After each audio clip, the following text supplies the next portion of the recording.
Jesús limpia el templo. Lucas capítulo 19, versículos 45 al 48. Dice la palabra de Dios en el nombre del Señor Jesús. Y entrando en el templo, comenzó a echar fuera a todos los que vendían y compraban en él, diciéndoles, escrito está, mi casa es casa de oración, mas vosotros la habéis hecho cueva de ladrones. Y enseñaba cada día en el templo, pero los principales sacerdotes, los escribas y los principales del pueblo procuraban matarle y no hallaban nada que pudieran hacerle, porque todo el pueblo estaba suspenso oyéndole. Nosotros sabemos que nuestro Dios y Salvador Jesucristo, Él es el príncipe de paz, el que vino a hacer la paz de Dios con los hombres. Pero ser príncipe de paz no es solamente un tema que vamos a ser pasivos. Paz no es sinónimo de pasividad. Paz, lo que Dios quiere enseñarnos es que podemos ser embajadores de la paz en el mundo, pero para hacer la paz de Dios con los hombres. Porque puede suceder, ¿verdad?, que podemos estar llevando una vida creyéndonos demasiado pasivos y tolerando el pecado de la manera más horrible o fea que pueda ser. Y la idea es que nosotros tengamos verdaderamente un celo porque la palabra de Dios sea predicada, porque el Señor sea honrado y glorificado. Y cuando nosotros veamos que hay alguna irregularidad en esto, que hay realmente un tema de que no estamos favoreciendo que la palabra de Dios sea respetada o estamos tolerando abiertamente a nuestras anchas el pecado, entonces claramente no estamos obedeciendo la palabra de Dios. Ser príncipe de paz, el Señor Jesús indicaba, ¿no es cierto?, que Él trae la paz de Dios con los hombres. Podemos hallar esa paz para con Dios, pero también es un Dios celoso que tolera al pecador y quiere salvar al pecador, pero claramente quiere corregirlo, quiere transformarlo. Dice la escritura que entrando en el templo comenzó a echar fuera a todos los que vendían y compraban en él. Fíjense ustedes que los cuatro evangelistas mencionan este suceso, por lo cual podemos deducir que es algo muy importante que Dios quiere enseñarnos. El Señor, hermanos, usted ya sabe, estaba viviendo sus últimos días de vida en la tierra. En pocos días entregaría su vida en la cruz y completaría su plan de salvación, por lo cual había venido a este mundo. Acababa de ser recibido en su llegada a Jerusalén en medio de mucha algarabía y honores. Dados todo esto en forma espontánea por el pueblo, por personas que estaban en la entrada de Jerusalén. Mientras él hizo su entrada en un asno joven, en un pollino de asna, como dice la escritura.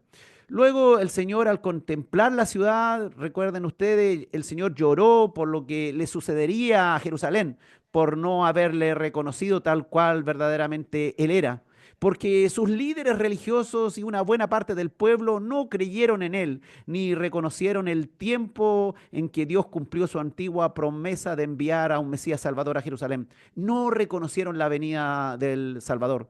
Dios mismo se hizo hombre y habitó entre nosotros, y muchos no le reconocieron y aún no le reconocen. Y cuenta la historia que estando ya en la ciudad de Jerusalén, visitó el templo de Jerusalén, que había sido reconstruido hacía unos 500 años cuando regresaron del exilio babilónico, y se encontró el Señor con algo muy distinto a lo que esperaba de su pueblo escogido en aquella oportunidad, en la fiesta de Pascua. Dentro del recinto del templo, decenas de mercaderes vendían sus productos a los feligreses venidos de diferentes lugares a celebrar la Pascua. Había también allí cambistas que cambiaban las monedas por la moneda oficial que se usaba en aquel tiempo.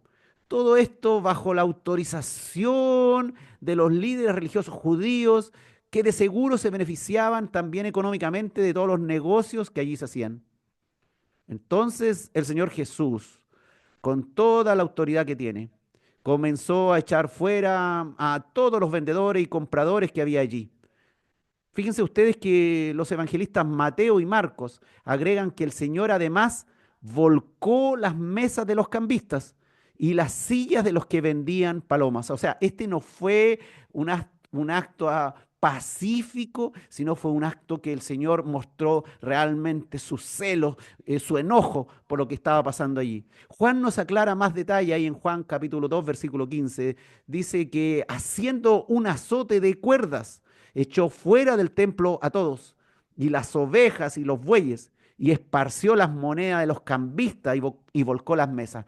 Traten de imaginarse todo este tremendo espectáculo que veían al Señor de una manera totalmente diferente. Con una cuerda, con un látigo, golpeó las mesas, desbotó las mesas, las dio vuelta las sillas, las mesas, desparramó las monedas que estaban allí, echó fuera los animales que estaban dentro del templo del sitio donde estaba allí en el atrio de los gentiles. Es decir, hermano, el Señor tomó un aspecto, mostró un aspecto que debe hacernos meditar, hermanos, cuando somos muy condescendientes con el pecado, cuando tenemos nuestros pecados regalones, cuando tenemos nuestros pecados mascota, que, no, si el Señor me lo perdona, no, si el Señor me lo perdona todo. Sí, el Señor, claro que sí, nos perdona, pero ojo, que tenemos aquí a un Dios que se está mostrando ante nosotros que hay un punto que Él ya no va a tolerar el pecado. Así como juzgó el mundo, como juzgó primeramente a Adán y Eva y los echó del jardín del Edén, como juzgó también en los tiempos de Noé con un diluvio universal, cómo repartió a los diferentes pueblos porque confundió sus lenguas ahí en Babilonia, en la Torre de Babel, y cómo juzgó, por ejemplo, Sodoma y Gomorra y los juicios también contra el pueblo, el reino de Judá y el reino de Israel, por ahí por los años 700 y 600 antes de Cristo. El Señor, hermano, tiene una propuesta de salvación para nosotros, una propuesta de amor, de paz, de realmente cambiar nuestras vidas, de cambiar nuestro futuro, nuestra eternidad, realmente llegar a ser felices, vivir una vida con Él, pero hay unos ciertos límites. El Señor tomó un látigo y dispersó a estos comerciantes, expulsó a estos negociantes desde dentro del templo. A punta de latigazos los desalojó del lugar. El príncipe de paz mostró otras cualidades, su ira, su santidad, su celo, su justicia. Así que con temor y temblor, hermanos, el principio de la sabiduría es el temor a Dios. Juan el capítulo 2, versículo 16, dice la escritura que dijo el Señor a los que vendían palomas, quitad de aquí esto y no hagáis de la casa de mi padre casa de mercado. La casa de oración, hermano, no es un lugar para hacer negocio ni obtener ganancias económicas.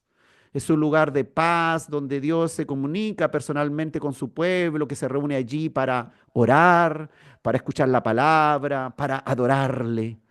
Ninguna motivación comercial debe existir entre quienes se congregan allí.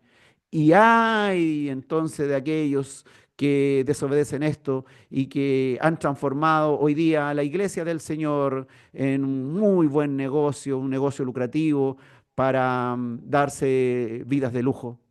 Hermanos, Marcos además dice que el Señor no consentía que nadie atravesase el templo llevando utensilio alguno. Es decir, hermanos, les prohibió a todos que usaran el templo como un mercado, mm, a un lugar donde se llevaban cosas y se comercializaban cosas. Parece un acto realmente muy violento. Para algunos como tal vez un loco fuera de sí. No es un texto para que los cristianos imiten, ojo, Este no es uno de los textos que las personas, los cristianos vamos a decir, ya, tal cual lo hizo el Señor, yo lo voy a hacer y voy a agarrar un látigo y voy a empezar a golpear a los hermanos en la iglesia, a los que se portan mal. No, hermano, no es un texto que nosotros debemos imitar así tal cual. Jesús podía hacerlo, pues es el Señor de señores, Él es el Rey de reyes.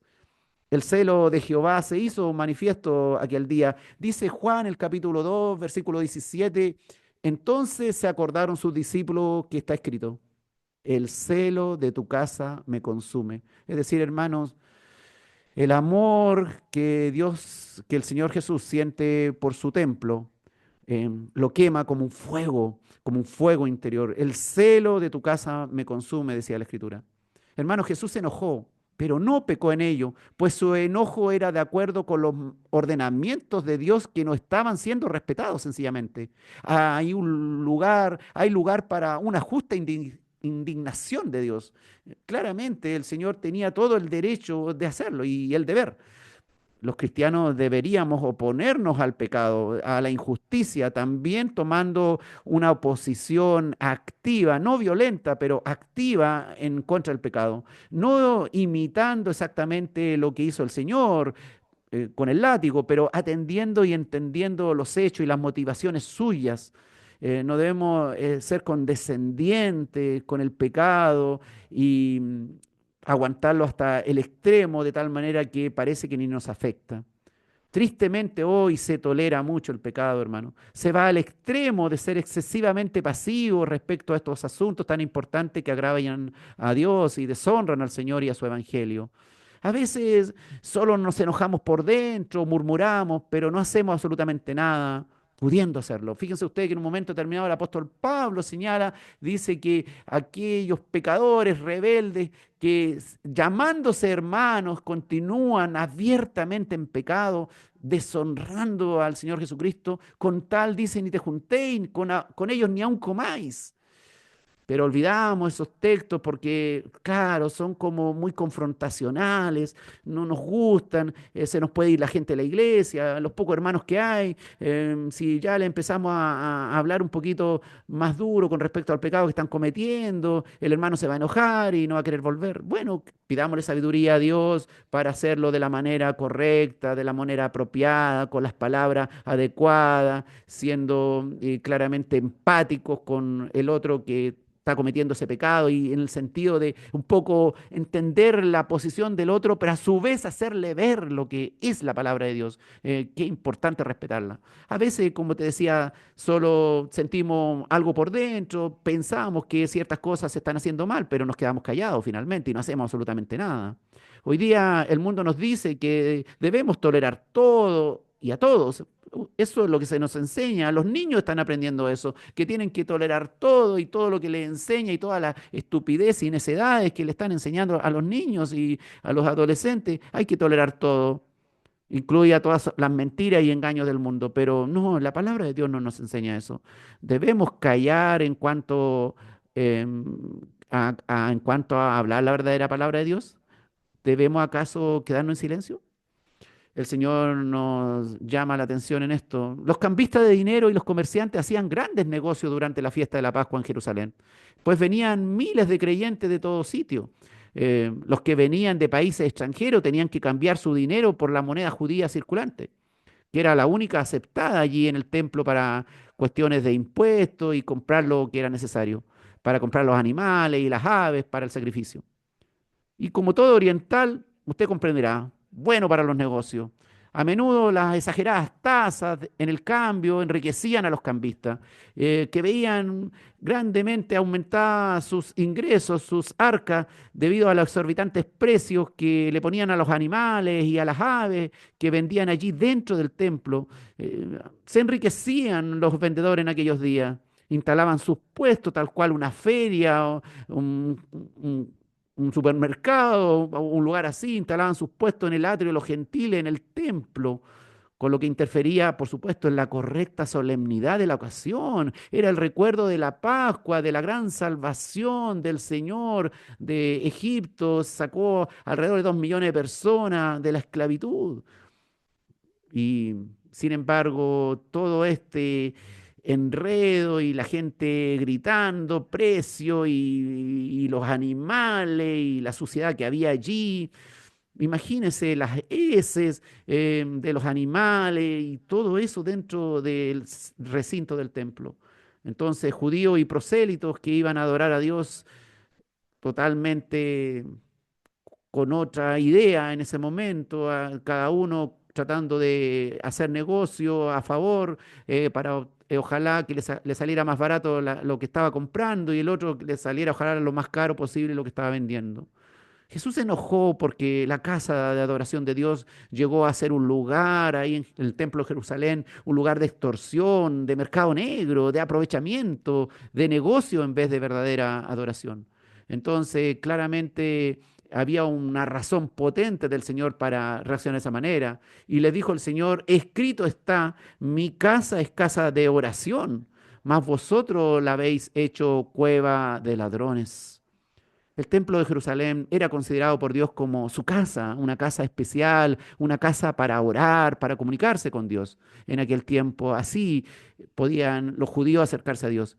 Pero los religiosos la habían transformado en un lugar de comercio donde se hacían estos negocios fraudulentos y se aprovechaban estas fiestas religiosas para obtener jugosas ganancias a costilla de los que venían al templo a cumplir con sus ritos religiosos.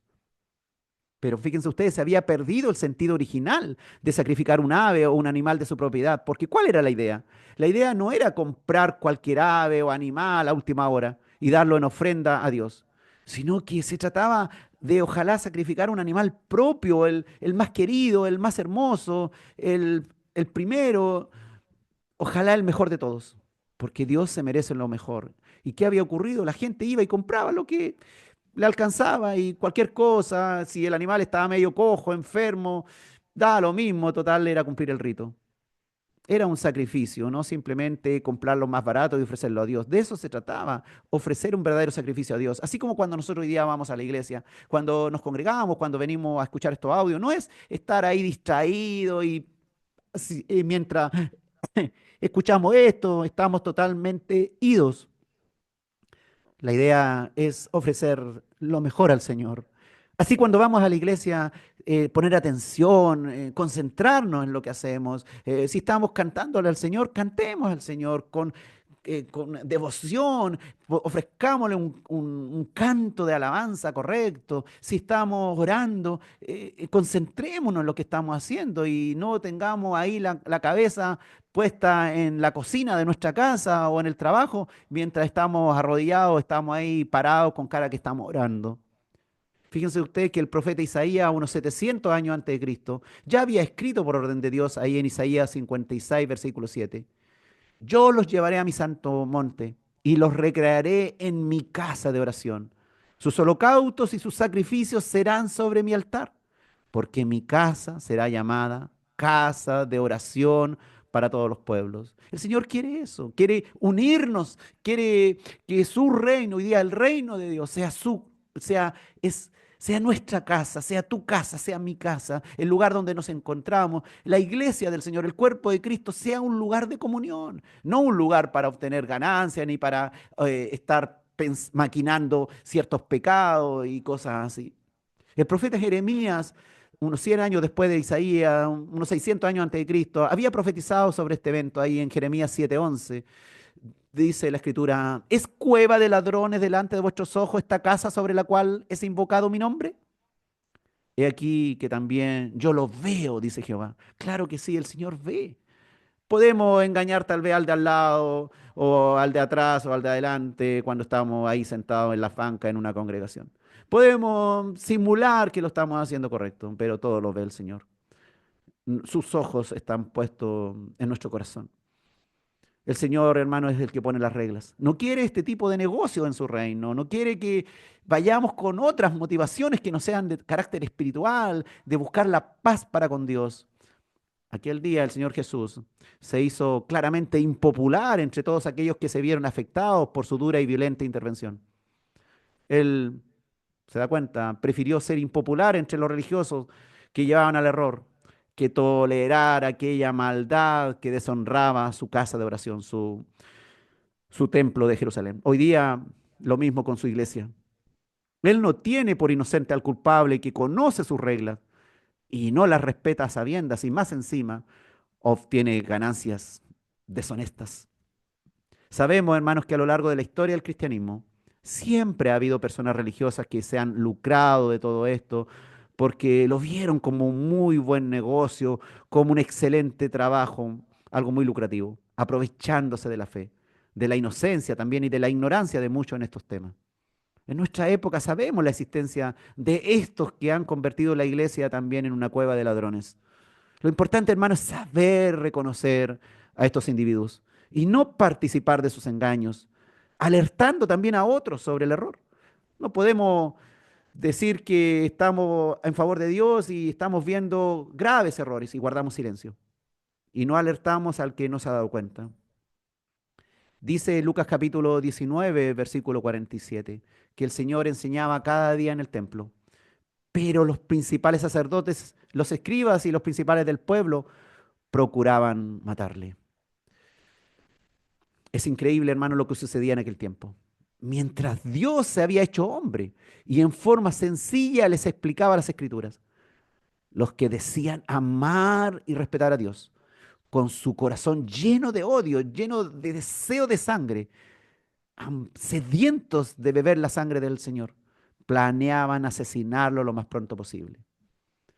El Señor, hermano, luego de limpiar su casa de oración y recordarle, fíjense ustedes, las reglas elementales a todos, ¿qué hacía?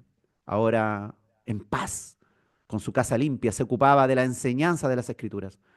Allí mismo en el templo, como era necesario. Y por supuesto, también enseñaba en otros sitios. Hermano, es imprescindible enseñar las Escrituras. Lo que hoy día estás haciendo, escuchar las Escrituras, es algo valiosísimo. Es un tiempo hermoso, tremendo, una gran elección.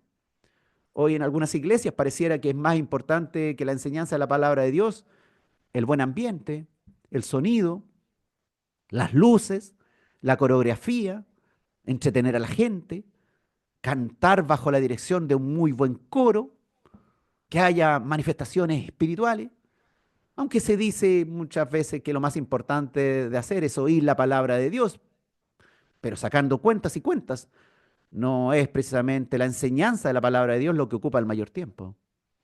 Nos pasamos más tiempo haciendo otras cosas. Algunos, por ejemplo, solo leen la palabra, pero ni siquiera explican su contenido. Yo he estado en ciertas iglesias donde me han invitado, pasó el predicador adelante, leyó la escritura y no enseñó nada. Habló de otras cosas. ¿Y los oyentes? ¿Qué tal los oyentes? Muchos están allí, pero en realidad no están escuchando. No aprenden nada de la escritura.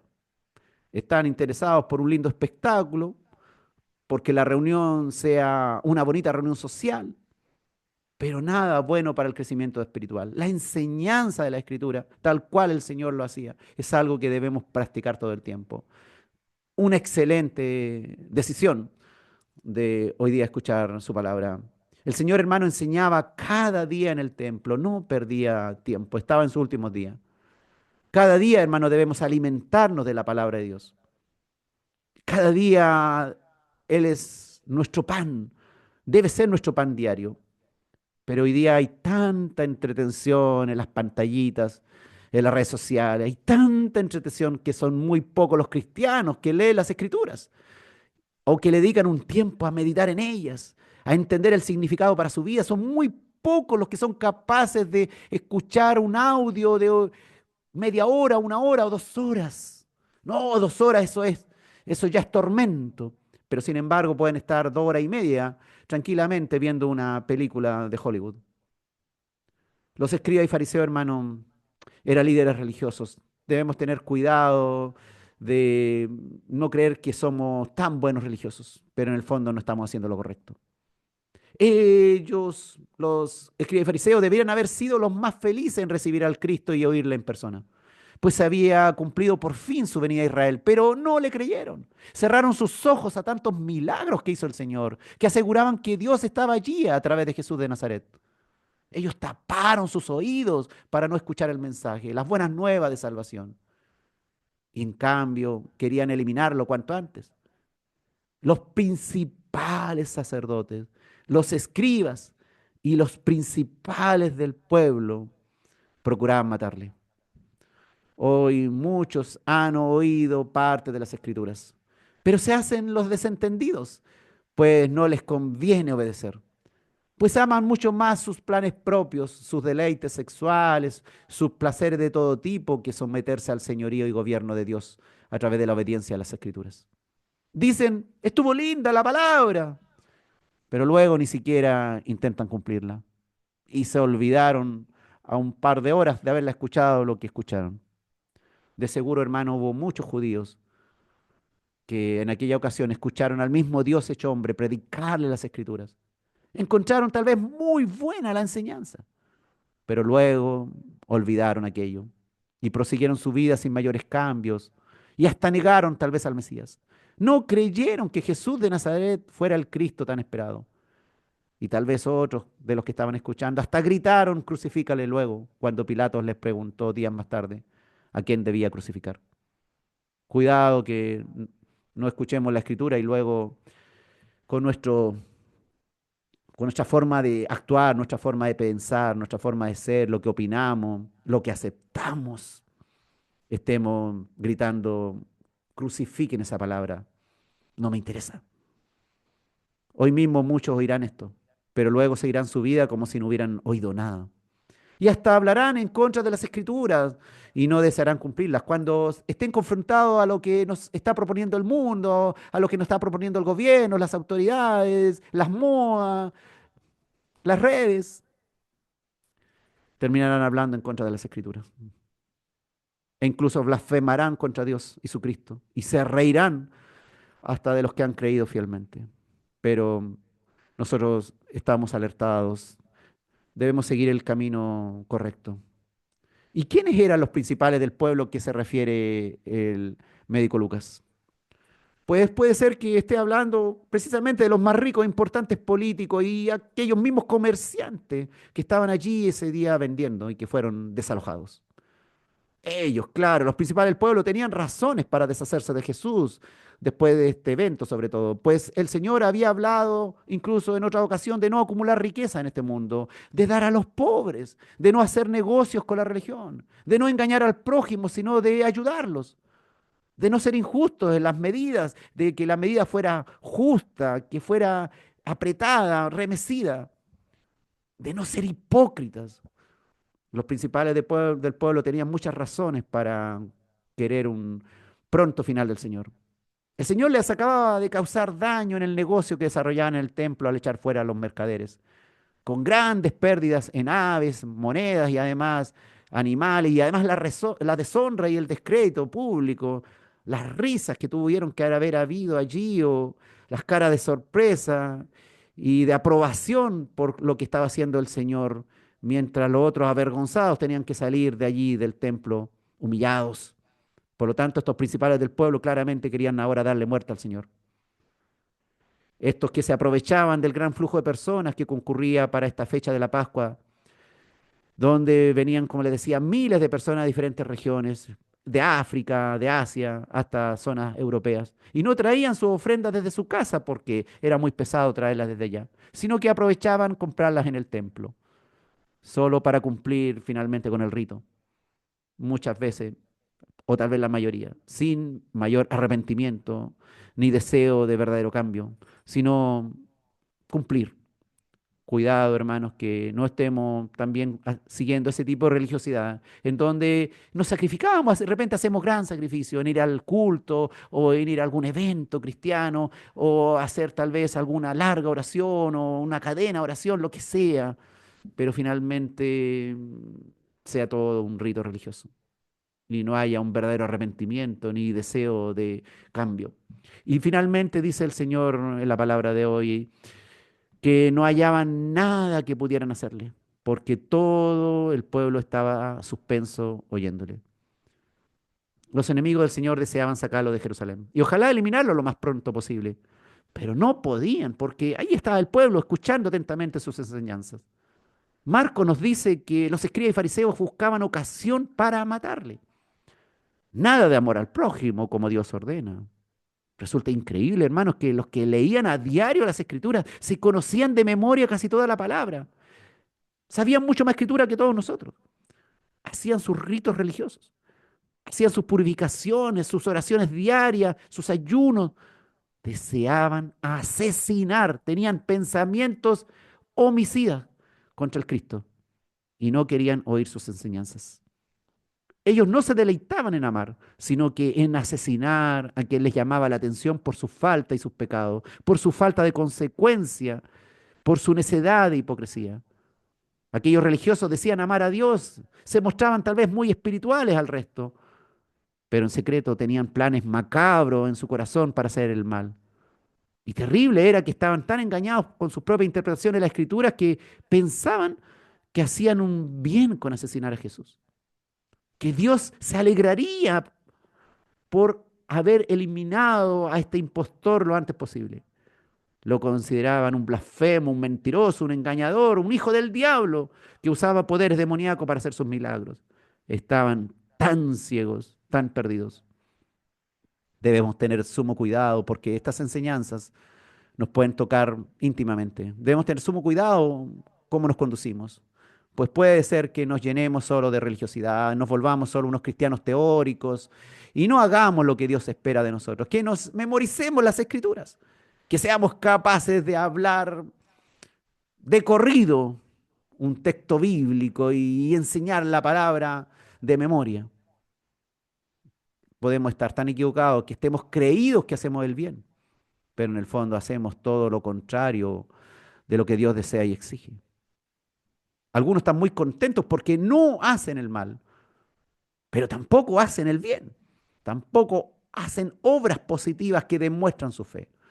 Debemos estar atentos a oír la palabra de Dios, a lo que nos aconseja. Debemos estar dispuestos a ser enseñados, a ser disciplinados por Dios. Que ojalá no saquemos nuestros ojos y oídos de Cristo. Ojalá que estemos hambrientos, sedientos de lo que tiene Él para cada uno de nosotros. Deja, mi querido hermano en el Señor. Deja que el Señor primero limpie y saque de ti lo que no lo honra, lo que es inapropiado, y que te instruya en lo correcto, que te enseñe lo que verdaderamente no hace feliz, lo que no hace libre. Esta era las últimas enseñanzas en la vida del Señor. Dichosos, hermanos, aquellos que oyeron y creyeron, que se gozaron con las benditas palabras del Señor Jesús, que aprendieron directamente de Él. No tardarían muchos días en que el Señor se dejaría atrapar para ser el Cordero Pascual, que en esa ocasión, que en aquella fiesta de Pascua, Él sería el Cordero Pascual, que iría una vez y para siempre para hacer el sacrificio por nuestros pecados. Deleitémonos, hermanos, en oír la palabra de Dios, en ser enseñados. Ahora que aún podemos escuchar, ahora que aún podemos entender, porque hay muchos que oyen, pero ya nada pueden entender. Hay otros que ni siquiera tienen acceso a oír las enseñanzas del Señor. Y hay millones que sencillamente no quieren oír y no creen. Bienaventurados sois si escucháis su voz y te humillas ante Él con la intención de obedecerle y de cambiar tu vida.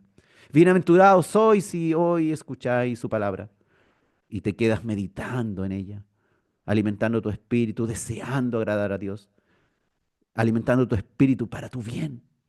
Gloria al nombre de Jesús, porque nos ha dejado su historia, sus experiencias de vida, su propuesta de salvación, sus padecimientos, la oposición que tuvo, su carácter, su celo, su amor, para que cuando nosotros vivamos sucesos parecidos, nos acordemos que el Señor vivió cosas semejantes y no fue siempre bien recibido. Y nos acordemos de las Escrituras y le miremos a Él y vivamos junto con Él y muramos cada día junto con Él. Gracias, Señor, porque nos muestras en carne propia todo lo que te tocó vivir, Padre. Cómo tuviste que estar allí en medio y amargamente ver cómo el templo de Jerusalén estaba siendo horriblemente utilizado. Ya no había devoción verdadera. La espiritualidad correcta se había perdido. Solo una vana religiosidad. Señor, ayúdanos a comprender para no caer en los mismos errores, porque claramente estamos propensos en un mundo que está en contra nuestra, en una carne también que nos pide hacer lo contrario, y en unas fuerzas espirituales de maldad gobernadas por Satanás, que también intenta hacernos daño. Pero gracias, Señor, porque estás con nosotros y nos enseñas, nos cuidas, nos proteges cada día con tu amor y misericordia. En el nombre del Señor Jesús.